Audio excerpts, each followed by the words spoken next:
Hi, welcome to the Leadership Pathway podcast. I'm Sean, and I'm sitting here with Dave and Kristin Miller, co-founders. Hello.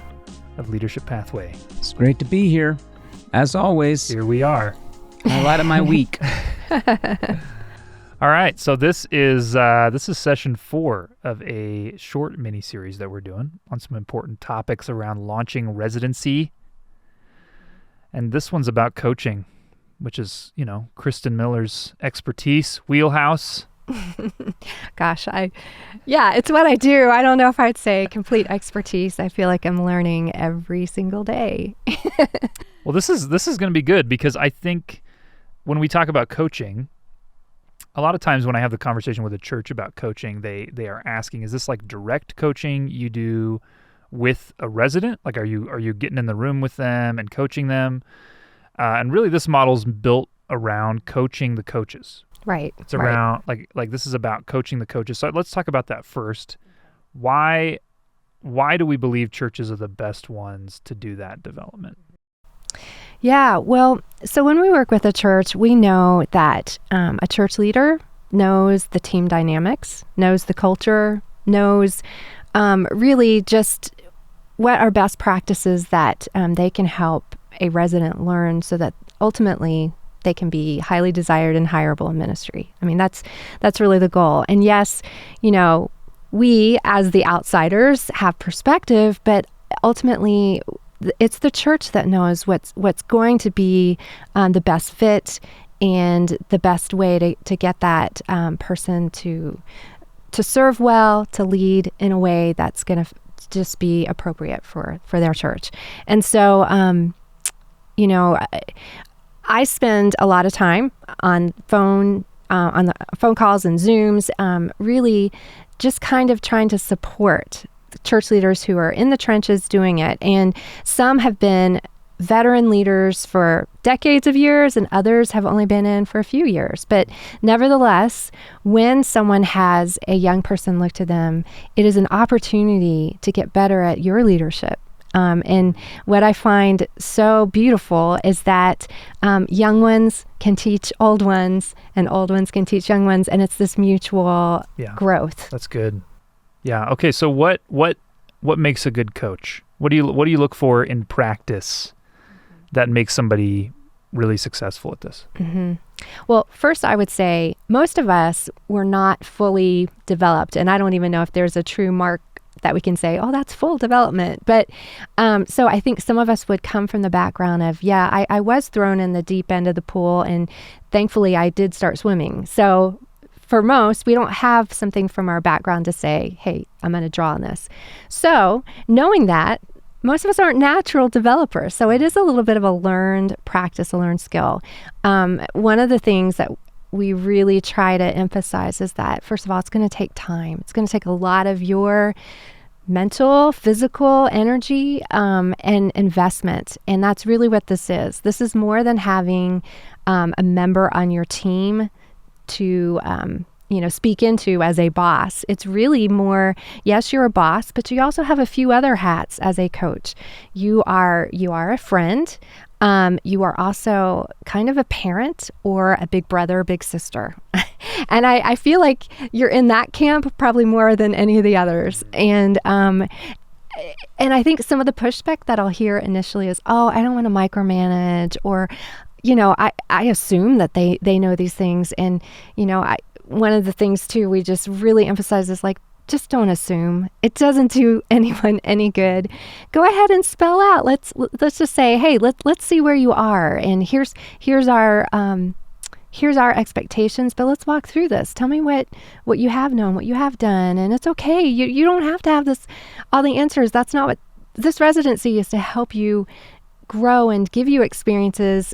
We don't expect you to be rock star material today. And so a good coach spends time developmentally having conversations, one-on-ones every week, at least 1 hour a week, providing challenge, feedback, but also support. And so it's a little more intentional, loving, but also still don't be sheepish about giving them the appropriate challenge so that they are appropriately overwhelmed. They're going to need to feel the weight of ministry at some point. Yeah, but that's right. but at first, we got to provide somewhat of a safety net. That's good. Okay, so we know they're going to learn through experience. I know we have this guidebook, right, that goes through these 20 core competencies that gives material. But you're saying those developmental conversations, I mean, those are the thing that really makes this happen. Yeah. We need to want, and I know a lot of us have heard this phrase, we need to want more for them than from them.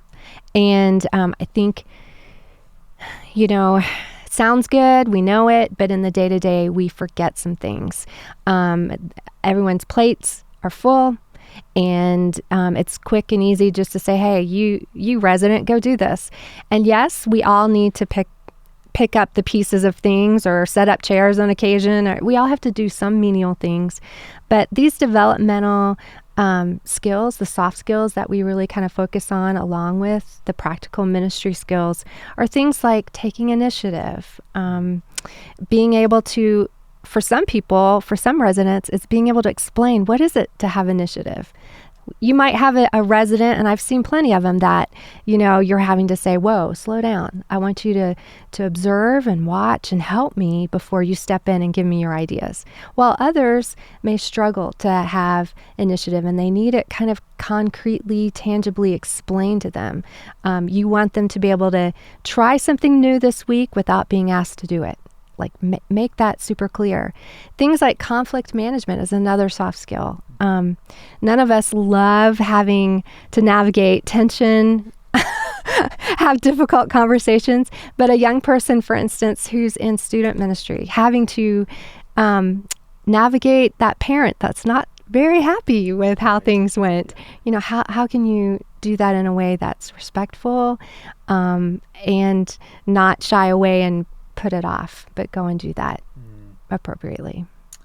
That's good. Are there, and this is just something I've thought, are there some ministry areas that are harder for churches to hand things off in?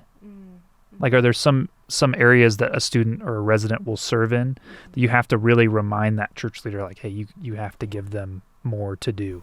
Mm-hmm. Have you seen any of that? Yeah, I think sometimes it's the church, sometimes it's the leader. It can be either or. What I have seen in some churches, and I think I see this more common in very large churches, that the worship experience on the weekend has to be stellar, and rightfully so.